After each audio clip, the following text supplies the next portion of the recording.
يعني الحمد لله رب العالمين عن السنه اللي فاتت. ممكن نقول مشينا واحد اللي جبناه ما توفقش، او مشينا فلان مكان فلان وفلان ما توفقش، دي حاجه بتاعت ربنا. يكون الفرقه اللي موجوده في النادي المصري والمدرب اللي موجود في النادي المصري ما ينفعش نستغنى عن حد منهم. لا المدرب عشان نقول نقرر المدرب مره واثنين وثلاثه. طارق يحيى راجل مؤدب وراجل محترم وراجل ملتزم وراجل قليل الكلام وكثير العمل، ودي مصلحه للنادي المصري ومصلحه لجمهوره. الحاجه الثانيه اللعيبه اللي موجوده لعيبه كويسه، بس نهدى عليها ونصبر عليه. اذا كنا بنتكلم على المستوى يبقى مستوانا احسن من السنه اللي فاتت، اذا كنا بنتكلم على الصفقات احسن من السنه اللي فاتت، اذا كنا بنتكلم على التركيز وعلى الفرقه اتلمت والناس بقت هاديه والفرقه بقت هاديه وقربنا بنلعب مثلا في اسماعيليه، وان شاء الله السنه الجايه ان شاء الله هنلعب هنا يبقى احسن من السنه اللي فاتت. والله احنا مش مع الكلام دوت، جهاز فني احنا مش موافقين بالكلام دوت. احنا مع الكابتن طارق يحيى واحنا عايزين الاستقرار في النادي وعايزين الاستقرار في الفرقه، ومش مع جهاز فني جديد. احنا مش موافقين طبعا كجمهور، مش موافقين ان جهاز فني جديد يجي. احنا متمسكين بالكابتن طارق يحيى لغايه اخر الموسم. وانت النهارده انت عندك الكابتن طارق يحيى من احسن المدربين في مصر. والله الكلام ده بيتقال من بعض الجماهير المأجوره اللي معروف اتجاهاتها ايه وعايز يقابل النادي. فئه كده كانت بعدت عن النادي بقالها فتره وبدات ترجع للنادي تاني وبدات تظهر في ملعب السيد متولي من جديد. الناس دي احنا بنتمنى كده ان احنا نتلم زي ما كنا ملمون الاول ونحاول نبعدهم عن النادي، تمام؟ انما الجهاز اللي موجود بيشتغل وعمل نتائج كويسه. خسر ماتش، الخساره واخده في اي فريق. الاهلي انهزم، مش مقياس، الاهلي انهزم في اول مباراه وجهازه مستقر والدنيا مستقره.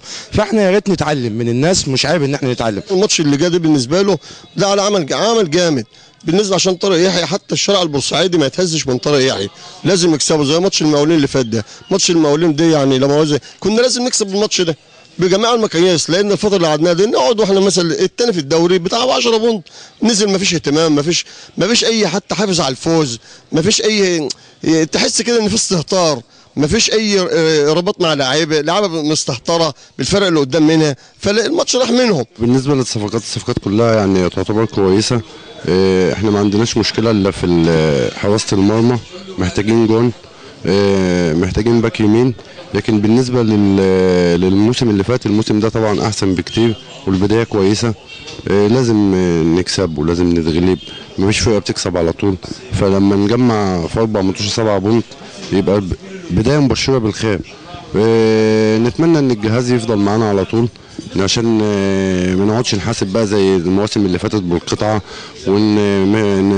ونوعد الجهاز 3-4 ماتشات ويمشي. لا، احنا عايزين جهاز يكمل معانا الموسم بالكامل وبعد كده نحاسبه ان شاء الله. النادي المصري بيلعب اللعب الموسم ده، قدم باختبارات كويسه، والكابتن طارق يحيى شغال مع النادي شغل كويس. بس هو النادي محتاج بس شويه وقت، وبرضه الاحداث اللي حصلت في بورسعيد برضه مأثره على النادي، والجمهور بتاع النادي المصري مش موجود. ده عامل اساسي عندنا، النادي المصري بيلعب من غير جمهور. لازم عامل اساسي عندنا في النادي المصري بتاعنا اللي هو يلعب بجمهور والروح كلها تبقى موجوده. وان شاء الله باذن الله احنا متاملين خير ان شاء الله في النادي المصري، اللي هو هيتقدم ان شاء الله وهياخد بطوله ان شاء الله. على الاقل ان شاء الله السنه دي لازم ياخد بطوله عشان يتقدم المئويه ان شاء الله. في البدايه كنا قابلنا النادي الاسماعيلي، عملنا الشوط الثاني كان اداء كويس. قلنا المصري هيمشي مستوى ثابت، بس لسه برضه الفرق اللي قابلناها بعد الاسماعيلي كانت فرق يعني مش على المستوى، لسه صاعده. فلسه برضه مش هنقدر نقيم دلوقتي، يعني قدامنا بتاع 5 أسابيع ولا حاجه علشان نقدر نقيم. بس برضه المصري محتاج شغل، محتاج لعيبه تكون على قد المستوى، تكون رجاله في الملعب. المستوى هو معقول بالنسبه للفرقه اللي احنا ما كناش بنلعب، بقالنا سنتين ما بنلعبش كوره، والسنه اللي فاتت طبعا كانت لها ظروفها اللي احنا كويس اللي احنا قعدنا في الدوري، والسنه دي في امل شويه، بس برضه لسه الفرقه ما اجتش. يعني في لعيبه اصلا ما تستحقش تلعب في النادي المصري، وفي لعيبه كويسه برضه لسه ما اجتش، لسه مصابين زي الياسو. صفقه 10 احمد رؤوف، ما انا بقول لك في لعيبه كويسه، وفي بوبا، وفي لعيب زي احمد داوودة دوت لما ان شاء الله يخش فورمه ويرجع من الاصابه هيبقى كويس، وفي لعيب زي الياسو لما برضه ربنا يكرمه ويتشافى هنقدر نحكم على الفرقه. لكن احنا برضه لسه بالظبط، لكن احنا لسه عندنا نقط ضعف برضه في الفرقه، بس عندنا لعيبه لسه ما جهزتش. اللعيبه ديت لما تجهز وتخش في الفرقه نقدر نحكم على الفريق ان شاء الله.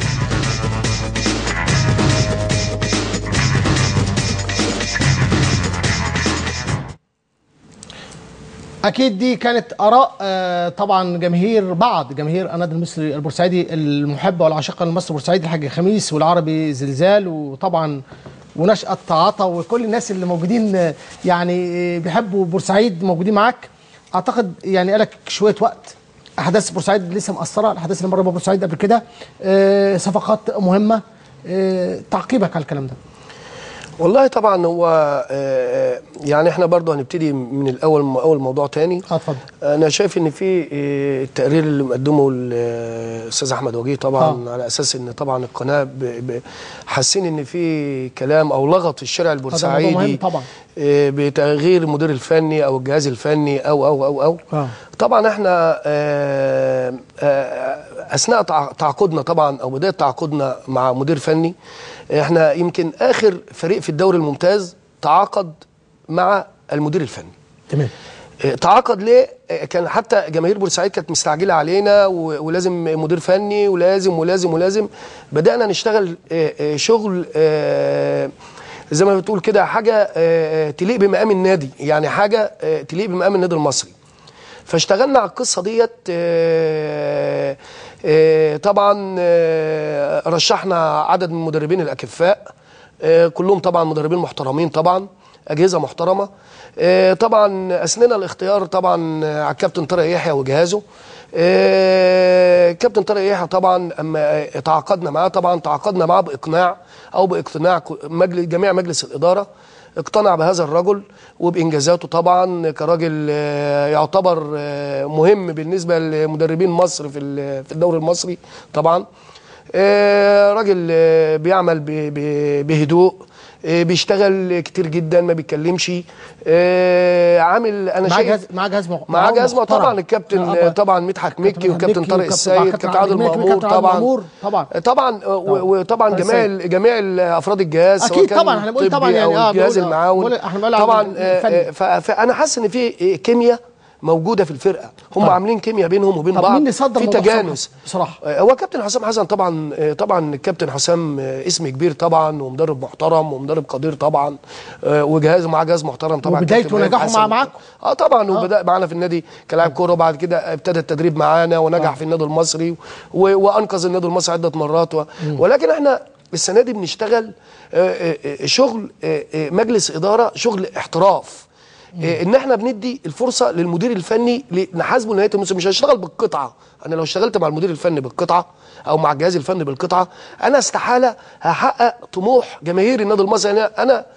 انا جماهيري، انا نادي جماهيري اكيد، ده نادي جماهيري وجماهير كمان محبه وعاشقه للمصري، والناس عندها وعي النهارده. طيب. الناس زي ما انت شايف عندهم وعي. طيب. يعني العاطفه النهارده، المصلحه العامه بتغلب الوقت على العاطفه. لا يعني في تفكير مختلف شويه.